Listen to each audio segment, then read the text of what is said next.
Hiya everyone, Amy here. Today I'm going to make an easy thank you card using pattern paper and a stencil. So let's jump right in. The first thing I'm showing you here is the gorgeous Corner Blooms stencil from A Colorful Life Designs, and a piece of pattern paper from my stash, a little mini ink cube of distress ink in the color Black Soot, my blending brush, and my Wendy Vecchi Make Art Station. Here's a photo of the finished card that I'm going to make for you today. It came together super quickly, and the best part was I got to use up some of my pattern paper. I don't know if you guys are like me, but I have loads of it, and I am on a mission to try and use it in as many different ways and as much as possible. So here I just have my Wendy Vecchi station tool kind of holding the stencil and the paper down, but I did also use some post-it tape to kind of mask off the edges where the pattern paper was not covered by the stencil. And I'm just doing some very simple ink blending here. I just have one color, black. In terms of black dye ink, this Black Soot is kind of my go-to, just because I don't have a lot of other black dye inks, believe it or not. So this is usually the one I go to, but use whatever you have in your crafty stash. This would also be really pretty with like a deep navy color or something like that. But I just wanted to keep it kind of stark and a nice contrast to the busy pattern paper. And I did come back in a little bit darker in the center of the blooms. You can see here I'm just going to pull back this post-it tape and reveal this awesome design on the pattern paper.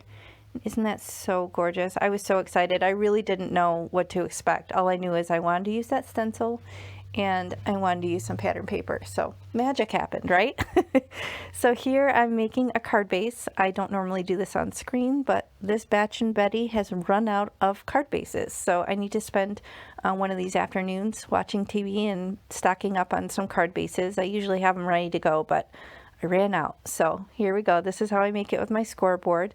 And then here I'm just going to use my little guillotine trimmer just to cut off a strip of this pattern paper because I know that I want to use it on the inside of the card. And then here I'm going to take out a die. It's a wonky stitched rectangle die from My Favorite Things. After I dump all the other ones all over the place, I do end up going with the biggest one, and then I kind of figure out placement wise or composition wise where I want it to cut out the design. And I take that off screen and run it through my die cutting machine. And so I have these pieces ready to go. I'm flipping through my sentiment book here to figure out, I ultimately end up going with this nice thanks die cut. This is from Hero Arts. And again, I will link all the products below the video in the video description box. So basically I just need to assemble the different components.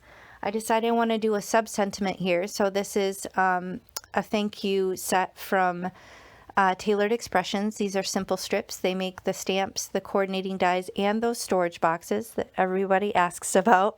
So again, I'm going to use some liquid glue and just attach that down below the thanks die cut. So it says thanks from the bottom of my heart. And I just use some glue to attach that panel as well to the A2 size card base. So very simple.